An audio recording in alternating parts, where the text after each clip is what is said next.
Hi Osh fam, welcome back to my channel. I'm OhSheReads if you're new here, and this of course is OhSheReads, and I want you to become a part of the Osh fam, and yeah, just go ahead, join me here on my channel. You know, we have a good time. We act a little silly sometimes, but we have fun. Just hit the subscribe button and join the Osh fam. We'd love to have you. That's a new thing I came up with. Do you guys like it? Osh fam, OhSheReads, Osh. Let me know in the comments unless you have a better word for us here on this channel.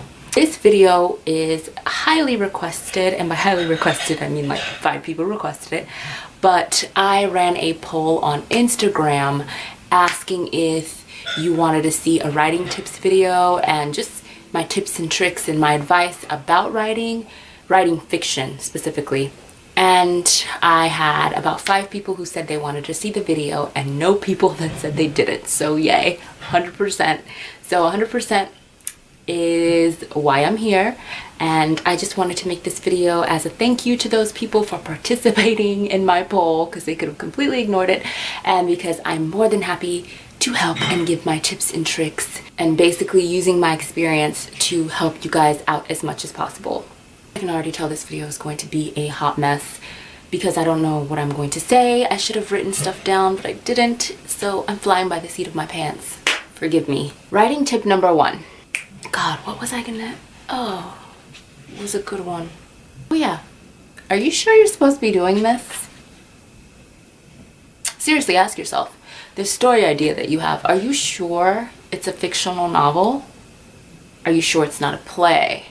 Or a screenplay? Or a short story? Or a television pilot? Just make sure, just really make sure that this is the right medium to tell the story. As writers, it is kind of our responsibility to tell the stories that are screaming out to us in our heads and are demanding to be told. We have these characters that are eager to get out into the world, and we have this urge inside of us, this itching, this neediness to just write and get our ideas, our thoughts, and everything out into the world. We want to make things, and we want these things to be great. And the first step to these things being great is making sure that we are basically having the right vehicle for our ideas. So you just need to make sure that when you have this idea, do you see it being played out on screen as a film, or on the small screen as a TV show? Do you see it on stage as a theatrical experience? Or is this something that really demands to be put down on the page and bound in a book, in a novel? So that's the first thing. You got to figure out, am I really supposed to be doing this? Because this writing tips and tricks video is solely for fictional novel writing. If you guys want me to make one for playwriting, I will be more than happy to do so. I personally have no experience with screenwriting or television writing. I couldn't tell ya. Alright, moving forward. Now that we have determined that we are, yes, really indeed doing this, number 2 is travel. Now I know what you're thinking. OhSheReads, how am I supposed to travel? I'm a student, I don't have a lot of money. Or, you know, I'm working my way through grad school, I don't have a lot of money. Or, I just don't have a lot of money. You know, I have a family, you know, I'm supporting myself, and money's tight, I'm working all these hours, and I just don't have extra money to travel. You know what they say? They say, you know, live your life, see the world, and get inspired. Well, you can do that at all stages and at all levels. And when I say travel, what I really mean is travel outside of your comfort zone. Push your barriers. A lot of us writers, we're very introverted people. We like our routines. A lot of us are socially awkward. That's why we like to write, because we like to escape into our imagination and create a world that we don't live in, and create a world where people are brave and bold and who travel and do exciting things. We live vicariously through our characters. A lot of us, not all of us, but a lot of us. So sometimes the idea of just, you know, going somewhere by yourself is scary. Taking a drive, going to the town next to yours, the city next to yours. You know, if you have a car and you have a tank full of gas, I mean, You can just take a drive. You can take a road you've never taken before. You can go to a venue you've never been to before, a restaurant. You can visit a movie theater you've never been to before. Go to a park you've never been to before. Go to a wood or a trail that you've never walked before and explore. You know, I am lucky enough to live in a state where we have the mountains and we have the beach and we have the woods. So in just a matter of an hour's drive, or 2 to 3 hours drive, I could be any one of those places. And, you know, it's outside of my comfort zone because I prefer to be at home, cozy. You know, I have my routine, I have my places that I go, I have my people that I see, and I like to stay in my safe little bubble. But if you stay in your safe little bubble, how will you know when inspiration will truly strike you? Like true divine inspiration, like those one-of-a-kind stories, those once-in-a-lifetime story ideas and book ideas, the Harry Potter of your life, you know? So I challenge you guys to travel outside of your comfort zone. I mean, it's great if you can, you know, stamp your passport and go off to Barcelona or anywhere in Europe or anywhere in Africa or to Australia, you know, India, anywhere. That would be amazing. But not a lot of people have the time or the resources to do that. So you can just take a simple step of traveling outside of your normal routine and visiting a different coffee shop, going to a different, you know, place for your yoga, you know, taking a different exercise class, taking a different route to work. You just never know when inspiration will strike. Tip number 3, and I bet you've heard this one before, write every day. And this tip has a twist. And I don't mean write every day as in like force yourself to work on your story. I mean, if it's flowing, it's flowing. You know, and I don't really believe in writer's block anymore. I used to, and I used to blame everything on writer's block. Oh, I can't think of anything, it's just not flowing today. But I would force myself and I would push past it. And that's kind of how I got over the idea of writer's block. I was like, writer's block is actually kind of a myth, because if you just start writing something down, it doesn't matter what it is, you know, just scribble some stuff. You know, just write exposition, write what you want the character to look like, write out, you know, what you want the environment to look like, the setting. You don't have to be actually writing the actual story. You could be writing exposition. You could be planning out what you want the chapter, how you want the chapter to go. Just start somewhere.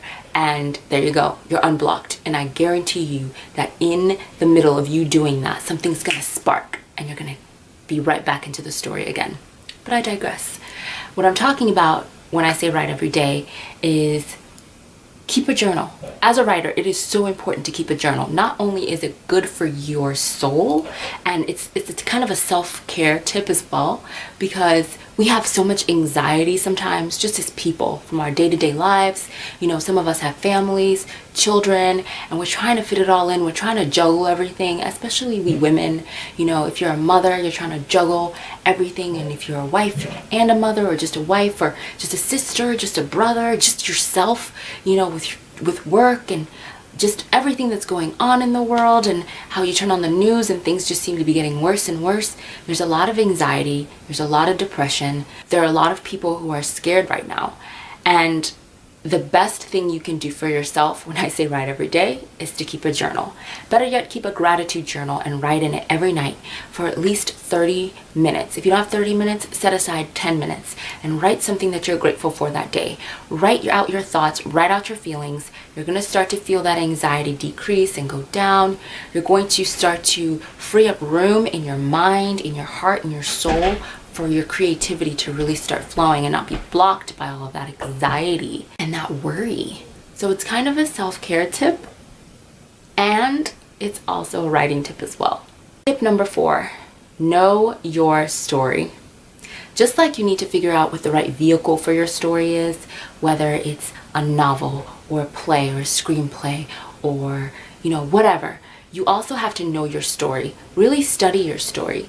Study your characters. You know, I'm always inspired by the fact that J.K. Rowling, my favorite author, she wrote Harry Potter, of course, and she filled up notebooks upon notebooks about the characters, about their world, about what they were going through, about the setting, about the environment, just everything you could possibly think of. She knew that world. That is why that world feels so rich, so layered. She knew those characters inside and out. you need to do the same. You need to really dig deep. You need to know your characters. You need to know their lives. You need to know what came before the book started, what's going to happen after the book started. It needs to be layered. It needs to be rich. It needs to be nuanced. Because when you dig that deep and you put in that much work, it's going to come through in your writing. It's going to come through like, it's going to feel like, wow, she really knows these characters. She really understands these characters.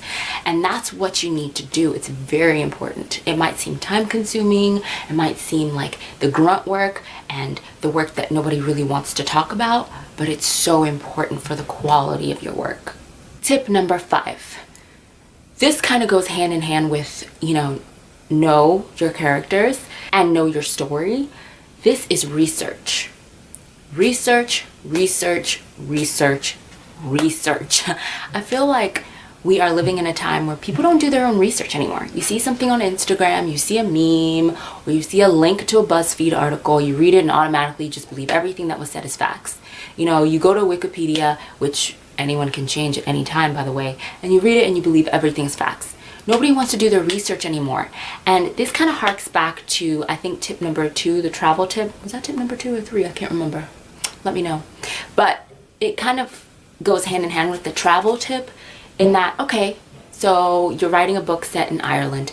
You know what? Best case scenario, save your coins and go to Ireland. Because it's, you sometimes if you're going to make your setting somewhere else and not where you live, you kind of need to visit. That's just my personal opinion. But hey, I get it. Coins are scarce, time is scarce, resources are scarce, whatever the case may be. Okay, so then you need to do your research. The library is a wonderful resource. I'm sure they have videos about Ireland. I'm sure they have movies set in Ireland. I'm sure they have travel books all about Ireland. You need to go and you need to get all of that, and you need to dig deep and dive deep. You need to go on YouTube, find some Ireland YouTubers, watch them, watch their vlogs, see where they go, to get the feel for Ireland. And obviously Ireland is a huge country and there are other cities within Ireland. Yes, but this is just an example. But do your research, whatever it's about. If you're writing about an astronomer, you better learn some astronomy. Like, whatever it is, if it's something that you don't know, if it's a subject that you are scarce in terms of knowledge and lacking, you need to do your research. I'm so tired of reading books where people have half-assed their research, and let's say it's a topic that I know a lot about, and I'm reading and I'm just like, okay. I've read so many books set in New York, and I'm reading the book and I'm just like, what? Wait, what? And they're naming street corners and cross streets that don't exist. The person's uptown, but the geography is downtown. They're in Brooklyn, and in 3 turns they're back in Manhattan. No, they need to cross a bridge for that. They don't understand the subway stops. It's aggravating because I've lived in that city and I understand it like the back of my hand. So when I read a work that's set in that city, I want to feel like the person at least did their research. And it just feels so lazy and sloppy. I can only imagine for people who live in other places and they're reading books with the character set there and the author didn't do their research. And the setting is just an example. There's so many things like professions that are researched poorly, or, certain historical events. Oh, that's the worst. There's nothing worse than setting a story in like World War II times and it's clear the person hasn't even done the most just basic research about World War II. And you're just like, those people weren't allies. No. Like, that's awkward. Like, do your research, people. Just do it. Tip number 6, have fun with your story. Have a good time. Like, no one can tell you how to write a book. You could read books, I'm sure. You could watch videos, I'm sure. But everything you're watching is someone else's personal experience. And maybe even if that person has compiled a whole bunch of people's personal experience and, kind of found similarities and commonalities, that's great. And they can write a great book telling you, what a whole bunch of people have said writing a book is like. But you will not know until you do it for yourself. And I never understood this until I attempted to write my first novel when I was in college. I mean, I dabbled in novel writing when I was in high school and when I was younger, but the stories were never finished. I would get to like chapter 3 and stop.